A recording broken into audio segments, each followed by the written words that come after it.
It's on here now. The goalkeeper's beaten, and South Africa have done Shaker Sport 2010. ሰላም ጤና ይስጥልን እንደምን አላችሁ የተከበራችሁና የተወደዳችሁ የሸገር ስፖርት ዊዝ አበበ ግደይ የዩቲዩብ ቻናል ቤተሰቦቻችን በያላችሁበት እጅግ አስደሳች ጊዜን እያሳለፋችሁ እንደሆነ ተስፋ እናደርጋለን። መልካሙን ሁሉም ለናንተ እንመኛለን። ታዲያ ይህንን ሸገር ስፖርት ዊዝ አበበ ግደይ የሚለውን የዩቲዩብ ቻናላችንን ሰብስክራይብ አድርጉት፣ የደውል ምልክቱን ተጫኑትና አዳዲስ ፕሮግራሞችን ስንለቅ መልእክት ይድረሳችሁ። ላይክ በማድረግ እንዲሁም ደግሞ ሊንኩን ለሌሎች በማጋራት በተከታዮች ቁጥር እንድንበዛ የምንሰራቸው ፕሮግራሞችም ብዙ ሰዎች ጋር እንዲደርስ የምታደርጉትን ጥረት አጠናክራችሁ ቀጥሉ እንላለን። እስካሁን ላደረጋችሁልን ድጋፍ፣ እገዛ እና እኛን ለማንቃት ለሄዳችሁት ርቀት በሙሉ ምስጋናችን ትልቅ ነው። በጣም እጅግ በጣም አድርገን እናመሰግናለን። አሁን በቀጥታ ስልክ ላይ ተገናኝተናል ከሃይማኖት ጥሩነህ ጋራ ከዲደብሊው የጀርመን ድምጽ የአማርኛ ክፍል ባልደረባ ናት። የእኛም ደግሞ ባልደረባና ጠንካራ ወዳጅ በተለይ ለኔ በጣም የሚያስቀና ወዳጅነት ነው ያላችሁ። ጸጣለች አትስማሚም? ሄሎ ሰላም፣ እንዴት አርፍዳችኋል? ሳምሪ አቤ፣ የስቱዲዮ ባለሙያዎች፣ አድማጮቻችን እንግዲህ ያው የተለመደውን ሰላምታችንን ከዚሁ ከፓሪስ በማለዳ ይድረሳችሁ እላለሁ። እናንተ ጋር ትንሽ አረፋፈድ ብሏል። እዚህ ገና ጠዋት ነው። እንግዲህ ያው ወዳጅነቱ የጥንት የጠዋት ነው። ስለዚህ ያው የበለጠ ይቀጥላልና ምንም የተነገረው ነገር ሀቅ ነው። ሳምሪዬ አዳዲሶቹ ናቸው እኮ ጥያቄ የሚያደርጉት። ያዝልቀው የጥንት የጠዋቱ የሚለው ግን ጥሩ ነው። ጥሩ አገላለጽ ነው። እንዴ ልክ ነው። በተመሳሳይ እውነት በተመሳሳይ ሙያ ስንት ዓመታችን? አይ አሪፍ ነው በጣም። አንጋፋ የስፖርት ጋዜጠኛ ሃይማኖት ጥሩነህ ለመባል ምን ያህል ዓመት ቀረሽ?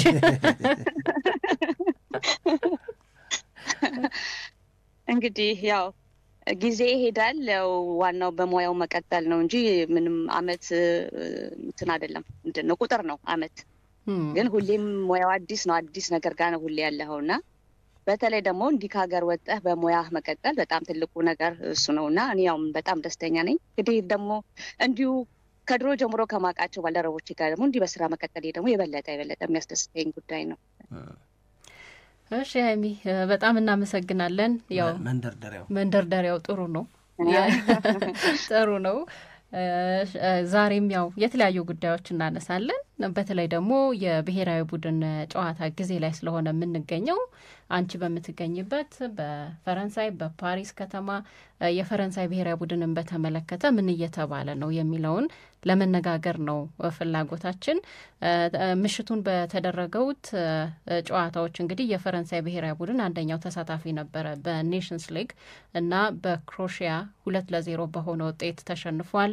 በመጀመሪያው 45 ላይ የተቆጠሩበት ሁለት ጎሎች እንግዲህ ተሸናፊ እንዲሆን አድርገውታል። አጠቃላይ ከጨዋታው እንቅስቃሴ እንደዚሁም ደግሞ ከጨዋታው ጋር በተያያዘ የሚሰጡት አስተያየቶችና አጠቃላይ ስለ ብሔራዊ ቡድኑ በርከት ያሉ ነጥቦች እየተነሱ ስለሆነ እሱን ነው ዛሬ ውይይት እያደረግን እንድንቀጥል የመረጥ ነው።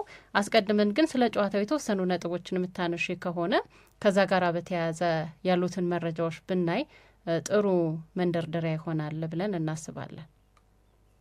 መልካም ሳምሪ፣ እንግዲህ የትላንቱ የፈረንሳይና የክሮሺያ ጨዋታ በርግጥ በጣም ተጠባቂ የነበረበት ሁኔታ ነው የነበረው። ከጨዋታው በፊት ደግሞም ከጨዋታው በፊትም በነበረው ቅድመ ግምትም ፈረንሳይ ከሜዳ ውጪ ይህን ጨዋታ ታሸንፋለች የሚለው በጣም እዚህ ፈረንሳይ አካባቢ ባሉት መገናኛ ብዙሃን ከፍተኛ ትኩረት ተሰጥቶት የነበረ ጉዳይ ነው። ደግሞ ለዛም ምናልባት ፈረንሳይ ከዛ በፊት በነበራት እንግዲህ በዩሮ ላይ በነበራት አቋም ተመልክተናታል። ከዛ በኋላ ደግሞ ለዚህ በዩሮባ በዚህ በኔሽን ሊግ በነበረው የተለያዩ ውድድሮች ላይ እርግጥ ነው የተወሰኑ ውጤት መዳከም ቢኖርም ለዚህኛው ጨዋታ እጅ የሚሰጥ ቡድን አይደለም የነበረው። የበለጠ ደግሞ ጉዳዩን በስፋትና በጉጉት እንዲጠበቅ ያደረገው የኬሊያን ኤምባፔ ወደ ቡድኑ መመለስ በቡድኑ ላይ የሚፈጥረው ከፍተኛ የሆነ ስነልቦናዊ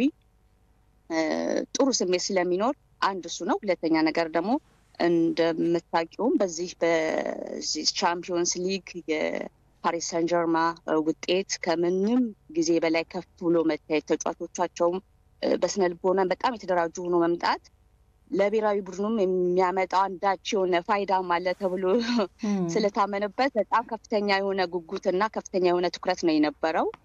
እርግጥ ነው አብዛኛውን የሚዲያ ሽፋን ከኬሊያን ኤምባፔ ጋር የተያያዘ ቢሆንም ማለት ነው። ስለዚህ በተለይ አጥቂው ክፍል ላይ ሊኖር የሚችለውን የገዘፈ ስምና ማን ያንን ነገር የበለጠ ሊያሳይ ይችላል የሚለው እንጂ ምንም እንደ ትላንትና ምሽት እንዳየነው የፈረንሳይ በተለይ አጥቂው ክፍል ላይ እንደዛ አይነት የሳሳ እና ከተጠበቀውም በታች የሆነ እንቅስቃሴ ያሳያል ተብሎም የተጠበቀበት ሁኔታ አልነበርና ያንን መነሻ በማድረግ እንግዲህ ከጨዋታው በኋላ እዚህም ቀጥታ በፈረንሳይ ቴሌቪዥንም ሆነ ከዛ በኋላ ደግሞ በተለያዩ የፈረንሳይ መገናኛ ብዙሃን በቡድኑ ላይ ከፍተኛ የሆኑ ቅሬታዎች ሲሰነዘሩ ነው የነበረው። እርግጥ ነው በጨዋታው ላይ እንዳየነው ቡድኑ የመጀመሪያው 45 ደቂቃ ፍጹም የበላይነት ተወስዶበት ነው የነበረው። ከዛ ውጪም እንግዲህ በጣም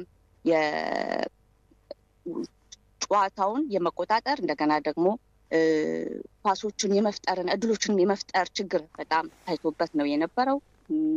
ምናልባትም ተጫዋቾቹ በተወሰነ ደረጃ ያው በወረቀት ላይ ስታይ በጣም አስፈሪ ቡድን ቢመስልም የገጠመው ደግሞ በአንጻሩ የክሮኤሺያ ቡድንም እንዲህ በቀላል ደግሞ የሚታይ ቡድን አይደለም፣ በሜዳው ነው። ክሮኤሺያም ደግሞ ከዚህ በፊትም ባላት የተለያዩ ኢንተርናሽናል ውድድሮች እና በተጫዋቾቿ የገሰፈ የልምድና እንዲሁም ደግሞ ተጫዋቾቻቸው በተለያዩ ሊጎች ላይ በሚያመጧቸው ውጤቶችም እንዲህ በቀላል እጅ የሚሰጥን ቡድን እንዳልሆነ ይገመታል። ያንንም ደግሞ ያየነው ትላንትና በጨዋታው በተለይ የመጀመሪያው 45 እንዴት አድርገው ጨዋታው እንደተቆጣጠሩት በተለይ ደግሞ ዲዲዬ ዴሻምፕ በጣም በተለየ ሁኔታ ሊፈጥሩት ይችላሉ ተብሎ የተጠበቀው የሶስትዮሽ ጥምረት ያቂው ክፍል ላይ ማለት ነው ከኬሊያን ኤምባፔ የደምበሌና እንዲሁም ደግሞ የሙአኒ ጥምረት በተለየ ሁኔታ እንዳይወጣ ተከላካዮቻቸው ምን ያህል እንደሰሩ ያየንበት ነበረ። ከሁለተኛው 45 በርግጥ የተለዩ ነገሮችን ተመልክተናል። ያም ሆኖ ግን ውጤታማ ነው ለማለት የሚቻልበት አይደለምና ያንን ተመስርቶ ከፍተኛ የሆኑ ትችቶች ቀርበዋል። ግን እነዚህ የቀረቡት ትችቶች ሊሻሻሉ ወይ ደግሞ በቀጣይ አሁን እሑድ ዕለት በሚኖረው እዚህ በስታድ ደ ፍራንስ የሚኖረው የመልስ ጨዋታ ላይ ሊለወጥ የሚችል ውጤት እንዳለ ግን በሁሉም ዘንድ ተስፋን ያጫረ ነገርም የታየበት ነውና እንደው ትችቶቹ ዝም ብለው ከደካማ ቡድን ነው ብሎ ከመደምደም ይልቅ ሊስተካከል የሚችሉ ነገሮች እንዳሉትም የጠቆመ ነገሮችን ነው የተመለከትነው። በአጠቃላይ ግን ያው ቡድኑ በራሱ በአሰልጣኙም በዲዲዬ ዴሻምፕም በኩል የተነገረው ይሄን ነገር ምንም የካዱት ነገር አይደለም። ያው ትልቁ የፈረንሳይ ቡድን አሰልጣኝም ይሄን ነገር ያልካዱበት ነው። ቡድኑ የጋ ችግር ነበርበት። በተለይ የታክቲክ ችግር ላይ ከፍተኛ የሆነ ክፍተቶች እንደነበሩትና ያንንም ሳይደብቁ ተናግረዋል።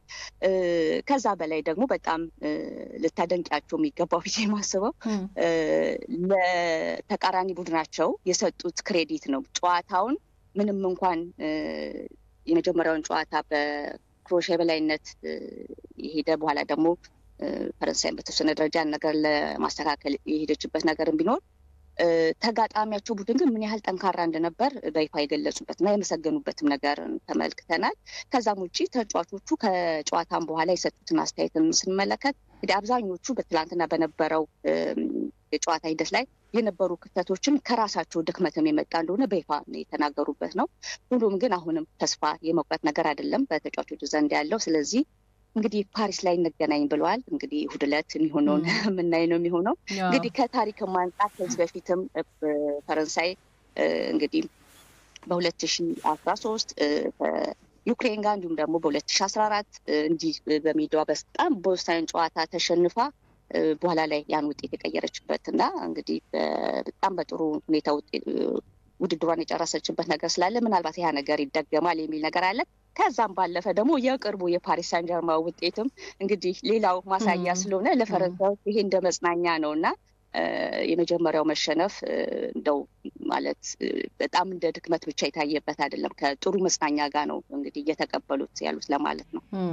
አይ ልክ ነው። በተለይ ከጨዋታው በፊት ሲነገሩ የነበሩት ጉዳዮች ለዚህኛው ጨዋታ የተለየ ትኩረት እንድንሰጠው አድርጎናል። በተለይ የኪሊያን ምባፔ ከረጅም ጊዜ በኋላ ነው ወደ ብሔራዊ ቡድኑ የተመለሰውና ደግሞ በሪያል ማድሪድ ወቅታዊ ብቃቱ በጣም ጥሩ ሁኔታ ላይ ስለሆነ የሚገኘው እንደገና በፈረንሳይ ብሔራዊ ቡድን ይህንን ብቃቱን የሚደግምበትና የተሻሻለውን ኪሊያን ምባፔን ምናይበት ነው የሚል ሰዎች አስተያየት ሲሰጡ ነበረ። ቅድም እንደተናገርሹ እንዲህ ባስተላለፍ ደረጃ በተጫዋቾች ደረጃ ስትመለከሹ በጣም ጠንካራ ነው የፈረንሳይ ብሔራዊ ቡድን። እነ ኪሊያን ምባፔን ብቻ ሳይሆን ኡስማን ደምበሌንም ብታነሺ ከዛ በተጨማሪም ደግሞ እንደነ ኮሎሙዋኒ ሁሉም የተጫዋቾች በየቦታቸው ላይ ያሉት በሙሉ በጥንካሬ የሚነሱ ናቸው። ግን ያልተጠበቀ ውጤት ነው የተመዘገበው ትላንትና። እንደውም ከውጤቱን ባሻገር በጨዋታም ደግሞ ብልጫ የወሰደው የክሮኤሽያ ብሔራዊ ቡድን ነው ብለው የተናገሩም ሰዎች አሉ። ግን ደግሞ አንዳንድ የቁጥር መረጃዎችን ስትመለከቺ ብዙውን ነገር በተለይ በሁለተኛው 45 ላይ የፈረንሳይ ብሔራዊ ቡድን አሻሽሎ ለመቅረብ የሞከረበት እድል እንዳለ ማንሳት ይቻላል።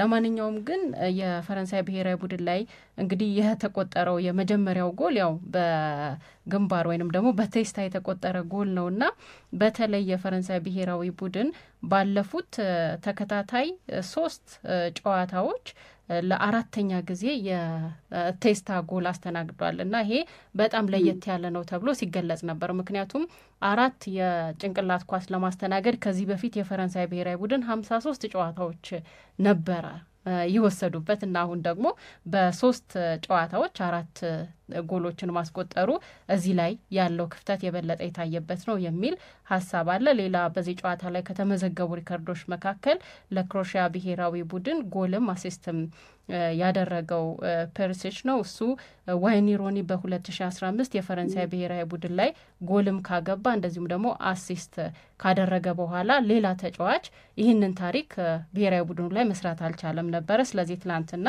ይህንን ታሪክ የተጋራ ተጫዋች ሆኗል። ለማንኛውም የመልሱን ጨዋታ በጣም እንድንጠብቅ ያደረገን ውጤት ነው የተመዘገበው ብዬ ነው ማስበው። እሁድ ምሽት 4:45 ላይ ፈረንሳይና ክሮኤሽያ የሚያደርጉት ጨዋታ አለ። እዛ ላይ ምን አዲስ ነገር ይመዘገባል የሚለውን እንድንጠብቅ ያደርገናል። ግን ሌላ ማነሳልሽ ነገር ከአሰልጣኙ ቆይታ ጋር በተያያዘ የሚነሱ መረጃዎች ነበሩ ከጨዋታው በፊትም።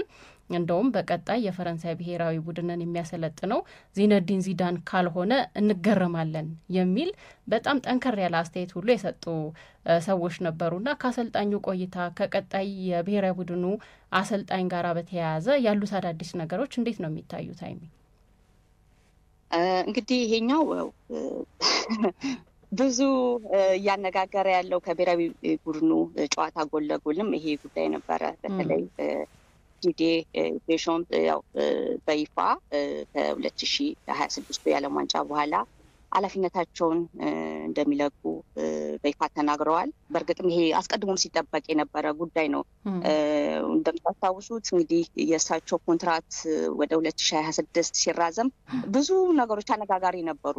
ምንም እንኳን በእሳቸው በቆይታቸው ለፈረንሳይ ብሔራዊ ቡድን ከፍታ ላይ መድረስ የላቀ አስተዋጽኦ ያደረጉ አሰልጣኝም ቢሆኑ በኋላ ላይ ግን ኮንትራቱ የተራዘመበት ሁኔታ ግን በጣም ብዙ አነጋጋሪ ነገሮች ነበሩት እና እንደውም በዛ ወቅት ነበረ ዚዳን አሰልጣኝነቱን ይረከባል የሚሉ ነገሮች ተነስተውበት የነበሩት እና እንግዲህ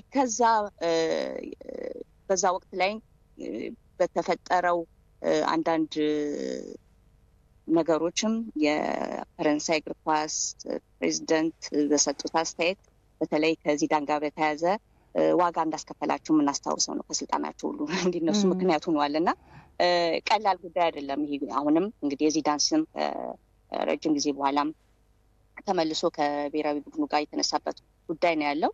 እርግጥ ነው ዚዳን እስካሁን ድረስ በምንም አይነት ክለብም ወይ ደግሞ በብሔራዊ ቡድን ደረጃ ክለብ አልያዘም። ግን ብዙ ክለቦች ወይ ደግሞ የብሔራዊ ቡድን ጥያቄዎች ሲነሱ ነበረ እንግዲህ ላለፉት ዓመታት። ሆኖም ግን እንግዲህ ምናልባትም ይችን ጊዜ እየጠበቀ ሊሆን ይችላል። አሁን በማንኛውም አይነት የቀድሞ ተጫዋቾችም ብትዩ በዚህ ባሉት የመገናኛ ብዙሃንም በተጫዋቾችም አሁን ላይ እንደነ ኬሊያን ምባፔ ባሉትም ተጫዋቾች ከዚህ ማን ቀጣዩ የፈረንሳይ ብሔራዊ ቡድን አሰልጣኝ ይሆናል በሚለው ጉዳይ ላይ በሚሰጠው አስተያየት ማንም የተለየ ስም አይደለም እየተጠራ ያለው ያው ዚነዲን ዚዳን ነው። ስለዚህ ሌላ የሱ መምጣት አይደለም የሚያስገርመው። ምናልባትም እንግዲህ እንደ አሁን የኦሎምፒክ ፕሬዚዳንት ምርጫ እንግዲህ ያልተጠበቀ ነገር ካልመጣ በስተቀር ከዛ ውጪ ምንም አስገራሚ ነገር አይደለም የሚሆነውና ዚዳን ለዚህ ብሔራዊ ቡድንን ለመቀበል እንግዲህ በሁሉም ዘንድ ተቀባይነቱ ከፍተኛ ስለሆነ እንግዲህ የምናየው ነው። ስለዚህ ምንም ቢመጣም የሚያስገርም ሊሆን አይችልም ተብሎ ነው እየተጠበቀ ያለው። ስለዚህ በዛ መንፈስ ብንጠብቀው ብዬ ነው እኔ የማስበው። እሺ ስለዚህ አንቺም የግል አስተያየትሽ እንደው እዛም አካባቢ ብዙ መረጃዎችም ስለሚወጡ እንዳልሽው ለዚነዲን ዚዳን በጣም ያመዘነ ነገር ነው ምን ሰማው እሱ ነው ቀጣይ አሰልጣኝ የሚሆነው የሚለውንም ነገር መሆንም አለበት የሚል ጠንካራ አቋም ያላቸው ሰዎችም አሉ። ግን አንቺስ በግል ለፈረንሳይ ብሔራዊ ቡድን ትክክለኛው አሰልጣኝ ብለሽ የምታስቢው የራስሽን አስተያየት ነው የምጠይቅሽ። አሁን ዚነዲን ዚዳንን ነው ወይስ ደግሞ ሌሎች ሰዎች መሆን አለባቸው ብለሽ ነው የምታስቢው? እንግዲህ ያው ብዙ ጊዜ ለዚዳን ያው በፈረንሳይ እግር ኳስ ዘንድ የሚሰጠው ክብር አለ። ፐርሰናሊቲው ውጤቱ በተጫዋችነት ዘመን ያስመዘገበው ነገር አለ። በዛው ልክ ደግሞ አሉ በሱ ዘመን የተጫወቱና ከፍተኛ ደረጃ የደረሱ አሁን በማሰልጠን ላይ አሉ። ነገር ግን ዚዳን ምናልባትም ከሌሎቹ በተለየ በከፍተኛ ሁኔታ እንዲታየም ያደረገው ነገር አሁን ከሱ ጋር አብረው ተጫውተው አሁን ወደ አሰልጣኝነት ከመጡት በተሻለ እንግዲህ በውጤታማነት ደረጃ ከዛም ውጪ ደግሞ በስብናም ደረጃ በገነባውን ቡድን እንግዲህ ብዙ ነገሮችን አሳይቷል። ይሄ አንድ እሱ ነው። ከዛ ውጪ ደግሞ ዚዳን በተለየ ሁኔታም ደግሞ እንዲታየም ምክንያቱም ነው ብዬ የማስበውና እኔም እዚህ መጥቼ የሚያረጋግጥኩት ነገር የአንድነት ምልክት ነው ዚዳን። ምክንያቱም ፈረንሳይ የተለያዩ እንግዲህ በዚህ ከቀኝ ግዛት ጋር በተያያዘ እንግዲህ እሷም አሁን በምታስተዳድራቸው የተለያዩ ቀደም ሲል ታስተዳድር በቀኝ ግዛት የተያዘቻቸውና አሁንም በፈረንሳይ ስር ካሉት ግዛቶች በጣም በርካታ ብሔራዊ ቡድን ተጫዋቾች ተገኝተዋል። ሆኖም ግን ከዚህ ከዘር ከቀለም ልዩነት ጋር በተያያዘ የሚነሱ ጉዳዮች አሉ። እንደዛም ሆኖ ግን ዚዳን እንግዲህ የ1998ቱን የዓለም ዋንጫ ባሸነፈው ቡድን ውስጥ የእሱ ሚና ጎልቶ መውጣት ከዛም በኋላ ደግሞ የአውሮፓን ዋንጫም ሲያሸንፉ ዚዳን ለዚህ ሁሉ ምንድነው የአንድነት ምልክት እንዲሆን ሁሉም በቃ ይሄ የዘር የሃይማኖት የምኑ ልዩነት ቀርቶ ሁሉም በአንድነት እንዲሰባሰቡ ያደረገበትን ነገር መንፈስ የፈጠረ ተጫዋች ነውና ለዛም በሁሉም ፈረንሳይ ዘንድ አሁንም ድረስ በቃ ምንም ሊሻር የማይችል ታሪክ ጥሎ አልፏልና አሁንም ያ ነገር የመፈለግ እንደገና ደግሞ ያ ነገር የበለጠ እንዲያብበሱ ዘንድ የመፈለግም ነገር አለ የሱ ወደ አሰልጣኝነት መምጣትና እኔም በግሌ ምናልባትም እሱ ቢመጣ ከአሰልጣኝነቱ ጎን ለጎን ይዞት የሚመጣው ሌሎች ፋይዳዎችም ከፍተኛ ስለሆኑ ቢሆን የተሻለ ነው ብዬ አስባለሁኝ። እርግጥ ነው ደግሞ ስታዩም አሁን የኦሎምፒክ ቡድኑን ቴሪ ኦነሪ ይዞት ነበረ። እርግጥ ነው የተወሰኑ ለውጦች ቢታዩም ያን ያህል ስኬታማ ነው የምትይው ነገርም አልነበረም። የቴሪ በዚህ በፈረንሳዩ ዘንድ ካለው ተወዳጅነት ይልቅ በሌሎች ሀገራት ያለው ይበልጣል። እርግጥ ነው እዚህም ትልቅ ክብር አለው። ነገር ግን ከዚዳን ጋር ስታነጻጽሪው እኩል አይደለም። በውጤትም ደረጃ እንግዲህ ክለብ አሰልጥኖ ሞናኮን አሰልጥኗል። ከዛም ወደ ቤልጂየም ሂደዋል። እንግዲህ በእነዚህ ሁሉ ያስመዘገባቸው ውጤቶች ከተጫዋችነቱ ካስመዘገበው ውጤት ባሻገር ወደ ኃላፊነት ከመጣ በኋላ ግን እንደዚህ ዳን የጎላ ነገር አይደለም እና እነዚህ ነገሮችን ስትመለከቺ ሌሎቹም አሉ በማሰልጠን ደረጃ በዛ ዘመን ላይ የነበሩትን የምናነሳቸው አሉ። ግን ያን ያህል ውጤታማ የማምጣት ነገር ተጽዕኖ የመፍጠር ነገር ብዙም አይደለም። እንደውም አብዛኞቹ አሁን በተለያዩ ትልቅ ሚዲያዎች ላይ የጨዋታዎችን ከመተንተን ባለፈ ወይ ደግሞ በክለቦች ዘንድ አንዳንዴ ያው የሙያ አስተያየት ከመስጠት አድቫይዘር ሆነው ከመስራት ባለፈ ብዙም ያን ያህል የጎላ ሚና የምታይበት አይደለም። ግን ዚዳን እነዛ ነገሮች ሁሉ አሁን እንግዲህ ባለፉት የ2-3 አመታት እንግዲህ ስራ ካቆመ ጀምሮ ባሉት ነገሮች እንኳን የዚዳን ስም ያልተነሳበት የዚዳን ነገር ጎልቶ ያልወጣበት ነገር የለምና አሁን ምን ያህል ተጽዕኖ ፈጣሪ ሰው እንደሆነ ምናይበት ስለሆነ ምናልባትም ዚዳን ከማሰልጠኑን ባሻገር ይዞት መጣው ነገር ፋይዳ ትልቅ ስለሆነ መመረጡ የተሻለ ነገር ያመጣል ብዬ አስባለሁኝ። ነገር ግን አንዳንዴ በአንጻሩም ደግሞ ምን ልናየው የሚገባው ነገር ምንድነው በክለብ ደረጃ እንግዲህ ያው ሪያል ማድሪድም አሰልጥኖ በዚህ በሻምፒዮንስ ሊግ ያስገኛቸው ስኬቶች ምናልባት በብሔራዊ ቡድን የሚደገማል ማለትም ደግሞ ላይሆን ይችላል። ምክንያቱም ብሔራዊ ቡድን እስካሁን ድረስ ይዞ ያሰለጠነበት አጋጣሚም የለም። ነገር ግን ምናልባትም ከነዚህ ሰዎች አሁን እንደ ኪሊያን ምባፔ ያሉ ተጫዋቾች ለሱ ካላቸው አክብሮትና ፍቅር እንዲሁም ደግሞ በሌሎችም ተጫዋቾች ዘንድ ካለው ክብርና አድናቆት የሱ መምጣት በቡድን ውስጥ የሚፈጥረው ነገር ስለሚኖር እነዛ ነገሮች ሊለወጡ ይችላሉ ብለን እንጠብቃለን እንጂ ምናልባት የብሔራዊ ቡድን ምንድነው የልምድ አለመኖር በራሱም ደግሞ የሚያመጣው ተጽዕኖ ይኖራል ብዬ ግን እጠብቃለሁኝ። በተረፈ እንግዲህ ከዛ ያለበ ነገር ልሰጥ አልችልም ከዚዳን ውጪ። አይ በጣም ተመሳሳይ የሆነ ብዙ አስተያየቶችንም አይቻለሁ። ዚነዲን ዚዳን በተጫዋቾች ዘንድ የሚሰጠው ክብርና አድናቆት ለውጤታማነት እንደ አንድ ነገር ሊነሳ ይችላል። በሪያል ማድሪድም ቤት እንግዲህ እነዛን ስኬቶች ሲቀናጅ በችሎታው አንደኛው ነገር ሆኖ ግን ደግሞ የበለጠ ተጫዋቾች ለሱ ያላቸው ክብር ለሱ ታዛዥ እንዲሆኑ አድርጓቸዋል የሚልም አስተያየት ሲሰጥ እንደነበር አስታውሳለሁ። ኪሊያን ምባፔም በነገራችን ላይ አስተያየት ሲሰጥ ነበረ ከዚሁ ከዚነዲን ዚዳን ጋር በተያያዘ ያው የሚወስነው የፈረንሳይ እግር ኳስ ፌዴሬሽን እንደሆነ አውቃለሁ። ግን ዚነዲን ዚዳን ማለት ለኛ በቃ ትልቅ ምሳሌያችን ነው። ለፈረንሳውያን በጣም ትልቅ ምሳሌ ነው። በፈረንሳይ ብሔራዊ ቡድን ውስጥም ደግሞ ትልልቅ ታሪኮችን መስራት የቻለ ነውና በሁሉም ፈረንሳውያን ልብ ውስጥ ያለ ነው። እሱ የፈረንሳይ ብሔራዊ ቡድን አሰልጣኝ ቢሆን በጣም በጣም ደስተኛ ነኝ። ለሱ ያለኝ ክብርን ፍቅር ምንም ጥያቄ ውስጥ የሚወድቅ አይደለም ብሎ አስተያየት ሲሰጥ ነበር። ግን ያው እምወስነው ነው አይደለሁም እኔ ስሜቴንና ፍላጎቴን መግለጽ ብቻ ነው የምችለው ብሎ አስተያየትም ሲሰጥ ነበረ። እንግዲህ በቀጣይ ምን አይነት ውሳኔዎች ይወሰናሉ የሚለውን ያው ጠብቀን ተከታትለን ነው ልንደርስበት ብንችለው። አሁን ግን በፈረንሳይ ምን እየተባለ ነው፣ መገናኛ ብዙሃኖች ደግሞ የበለጠ ምን ላይ ትኩረት አድርገዋል የሚለውን ስናይ የምናገኘው መረጃ ይሄንን ነው የሚመስለው። በመጨረሻ ግን ላነሳልሽ አንድ ነገር ላክልልሽ። በተለይ ከዚህ ከስፖርት ሚዲያ ውጪ ባሉት ጉዳዮች ላይም የዚዳን ስም በብዙ ነገሮች ይነሳልና እንግዲህ ከስፖርት ጋር ተያያዥ ባልሆነ ጉዳይ ላይ አሁን አሪያነት ባለው ጉዳይ ወይ ደግሞ በስራ ስኬት ጋር በተያያዘ ግን ስፖርታዊ ጉዳይ ባልሆኑ ጉዳዮች ላይ ዚዳን እንደ አንድ አሪያ የሚነሳ ሰው ነው። ከዛ ውጪ ግን በዚህ አጋጣሚ በጠቅሰው ብዬ ማስበው የ1998ቱ የዓለም ዋንጫን ፈረንሳይ ስታሸንፍ በእርግጥ እዚህ ሀገር አልነበርኩም።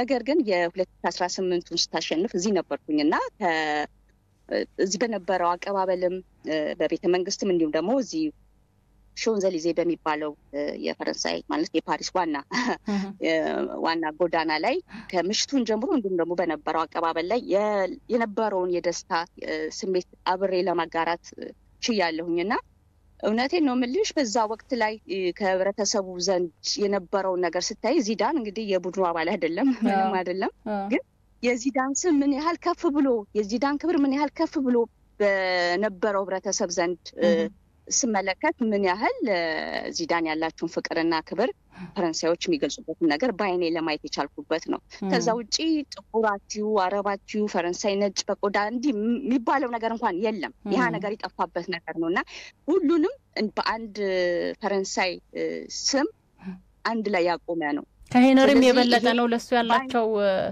ክብርና ፍቅር። ያ ነገር በአይኔ ለማየት ችያለሁኝና ያ ነገር ደግሞ ከዛ ውጪ የምታይበት ማጋጣሚ አይደለም። እርግጥ ነው ፈረንሳይ በጣም ብዙ ቫራይቲ ያላቸው የህብረተሰብ ክፍሎች እንግዲህ ቢኖሩበትም እንደዛ አይነት በኦሎምፒክም ያን ነገር አልታየም እንኳን አይደለም በሌሎች እግር ኳሱና በተለይ የነ ዚዳን ውጤት ያን ነገር ፈጥሯል። ያን ነገር ደግሞ በሌላው የኬሊያን ምባፔ ውጤት ላይ እንኳን ምን ያህል ተጽዕኖ እንዳሳረፈ ምናይበት ነገርን ባይኔ ለማየት ይችላልውና ይሄን መመስከር ይችላልው። እሺ በጣም እናመሰግናለን አይሚ። አንድ የተወሰኑ ደቂቃዎችን እንውሰድና ያው የፈረንሳይ ብሔራዊ ቡድንን በተመለከተ ከነበሩት ትልልቅ ወሬዎች መካከል አንደኛው ከአድሪያን ራቢዮት ጋር በተያያዘ ሲነሱ የነበሩ ጉዳዮች ናቸውና እንደውም ከሀይሚ ጋር ስንገናኝ መጀመሪያ ላይ እናነሳላታለን ብዬ ያሰብኩት ጉዳይ ይሄ ነበርና ምንድነው የተፈጠረው ነገር የሚለውን ነግረሽን መጨረስ እንችላለን አይሚ። እንግዲህ ባለፈው ሳምንት በጣም ከኬሊያን ምባፔ ወደ ብሔራዊ ቡድኑ መመለስ ጋር ባለፈ እንግዲህ ትልቁ ትኩረት ደግሞ የነበረው እንዳልሽው በአድሪያን ራቢዮት እና እንዲሁም ደግሞ በቤተሰቡ ላይ በተለይ በዚህ በጣም ተጠባቂ በነበረው በፓሪስ ሳን ጀርማን እና በማርሴይ ጨዋታ ለዚህ ፓሪስ ላይ በነበረው ጨዋታ ላይ የፓሪስ እንግዲህ አልትራ ወይ ደግሞ እነዚህ ቀንደኛ ደጋፊ የሚባሉት ደጋፊዎች ይዘውት የገቡት ባነር በቀጥታ ተጫዋቹንና እናቱን በቃ የሚሰድብ እንትን ነበር። እርግጥ ነው ደጋፊዎች ከዚህ በፊት የተለያዩ ተቃውሞም የተለያዩ ነገሮችን መልእክት የሚያስተላልፉበት ነገር እንዳለ ይታወቃል። በተለይ እነዚህ የአልትራ ደጋፊዎች በዚህ የሚታወቁ ናቸው። ነገር ግን በቀጥታ አንድን ተጫዋች በተለይ ደግሞ በቀጥታ ጉዳዩ ጋር ባልተያዘ እናትየውን እንደዚህ በጣም አስነዋሪ በሆነ ስድብ የያዘ ባነር ይዘው መግባታቸው አንደኛ ደግሞ ያን ደግሞ የፈቀደው አካል ከዛ ደግሞ ያ ጨዋታውን እንዲቀጥል ያደረገው ዳኛም እንደዚሁ በጣም ከፍተኛ ወቀሳ ነው ሲደርስ የነበረው። በተለይ ደግሞ የራቢዮት እናት በዚህ ጉዳይ ላይ በጣም ከፍተኛ የሆነ ቅሬታቸውን እንግዲህ በተለያዩ መገናኛ ብዙሃን ሲገልጹ ነው የነበሩት። እርግጥ ነው ምንድነው ለዚህ ሁሉ የሚለው ነገር ደግሞ መፈተሽ ተገቢ ነውና እንደሚታወቀው አድሪያን ከዚህ በፊት በዚህ የፓሪስ ሳን ጀርማን ክለብ ተጫዋች ነው የነበረው። ከዛ በኋላ ነው እንግዲህ ወደ ማርሴይ ሄደው እንግዲህ ማርሴይ እና ደግሞ ፓሪስ ሳን ጀርማን እንግዲህ ያለውን ነገር የምናየው ነው። በጣም እንግዲህ በዚህ በፈረንሳይ ሊግ ውስጥ ዋነኛ ቀንደኛ ተፎካካሪ ክለቦች ናቸው። ጨዋታ እንኳን ሲደረግ በአሁን ሰዓት አንደኛው ቡድን ደጋፊውን ይዞ ወደ ሌላ ቦታ አይሄድም። እንግዲህ በቀደም ዕለት የነበረው ጨዋታ ላይ የፓሪስ ሳን ጀርማን ደጋፊዎች ብቻ ናቸው ጨዋታውን የተመለከቱት እንጂ ለማርሴይ ደጋፊዎች አልተፈቀደም ወደ ፓሪስ እንዲመጡ። እንዲሁም ደግሞ የፓሪስ ሳን ጀርማን ደጋፊዎች ወደ ማርሴይ እንዲሄዱም የሚፈቀድበት ነገር የለም ከእንግዲህ በብዙ ጊዜ በሚፈጠረው ግጭት አንጻር ማለት ነው። አሁን ላይ እንግዲህ ይሄን ተከትሎ ለዚህ ወደ ተጫዋቹ ወደ ማርሴይ እንዲሄድ ሚናውን ተጫውተዋል ብለው ወቀሳውን የሚያቀርቡት የአድሪያን እናት እንደ ማናጀርም ናቸው ለተጫዋቹ። ስለዚህ የእሳቸውን ሚና የሚወቅስ አይነት ነገር ነው በቀጥታም ይሄን ነገር ስትመለከቱ ማለት ነው። ሆኖም ግን የዛ ይዘውት የገቡት ጽሁፍ በጣም አዋራጅና እንዲሁ ለመግለጽም አስጸያፊ የሆኑ ነገሮች ናቸው። ስለዚህ ይሄ ነገር ሲደረግ አንደኛ ክለቡ ለነሱ እውቅና ሰጥቷልና ተጫዋቹ አንደኛ የብሔራዊ ቡድን ተጫዋች ነው እንግዲህ አስቢው አሁን በዚህ ብሔራዊ ቡድን ጨዋታ ባለበት ሳምንት ውስጥ ነው ይሄ ነገር የተፈጠረው። ከዛ ቀጥሎ ደግሞ ግለሰብን በእንደዛ አይነት ደረጃ ትምት ከሆነ አሁን ምናልባትም አይታወቅም የሻምፒዮንስ ሊግ አሁን ያለውን ጨዋታ አስቶን ቪላ ጋር ምናልባት ፓሪስ ሳን ጀርማን ቢያሸንፍ ቀጣዩ ከሪያል ማድሪድ ጋር ነው ሊጋጠም የሚችለው። ምናልባት በኬሊያን ምባፔ እና ቤተሰቡ ላይ ሊደርስ የሚችል ምን አይነት ነገር ሊኖር ይችላል ብሎ መጠበቅም ተገቢ ይመስለኛል በዚህ አንጻርና እንዲህ አይነት ነገሮች በእርግጥ አሁን በዚህ በፈረንሳይ ሊግ ውስጥ በጣም ከደጋፊዎች ጋር በተያያዘ የሚፈጠሩ ረብሻዎችና እንዲሁም ደግሞ አላስፈላጊ የሆኑ ነገሮች በጣም በተደጋጋሚ በተለያዩ ከፓሪስ ሳን ጀርማን ውጪም ባሉ ክለቦች ላይ ሲስተዋልና እንግዲህ ለቅጣትም ሲዳረጉ እያየን ያለ ነው። እንደዚህ ግን ቀጥታ ግለሰብን በሚያዋርድ ደረጃ ግን ይሄ የተነገረው ነገር አሁን ለማርሴይም ቀጥታ ለክለቡ እንደዚሁ ያሳወቀበት ነገር አለ። አሁን ጉዳዩ እንደውም ወደ ላይም ከፍሎ በእርግጥ ፓሪስ ሳን ጀርማን በፕሬዚዳንቱን በኩል ክለቡ ለተፈጠረው ነገር ይቅርታ የጠየቀበት ነገር አለ። ሆኖም ግን አሁን ጉዳዩ በዚህ ብቻ ሊታለፍ አይገባም። ከፍተኛ የሆነ ቅጣት ሊደርስበት ይችላል በደጋፊዎቹ ወይ ደግሞ የደጋፊው ማህበር አለበለዛም ደግሞ ክለቡ ይሄን እንደዚህ አይነት ነገር እንዳያደርግ እንትን ማለት አለበት የሚል አስተያየቶች ናቸው ያሉት።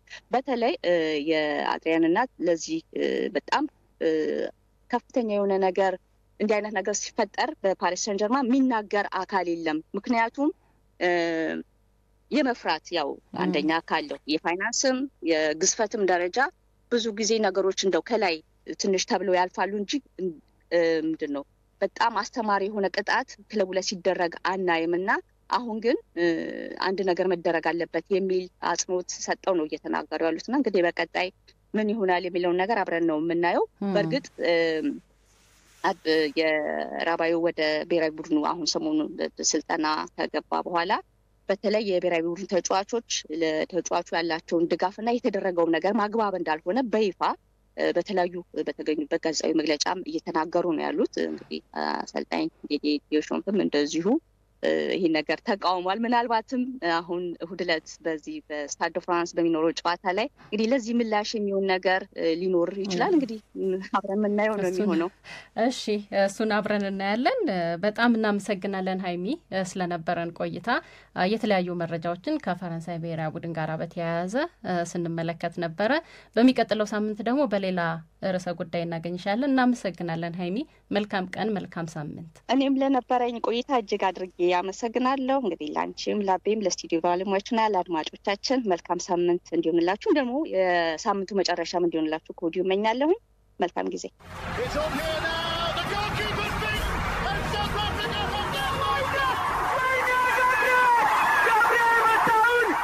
Shake Sport 2010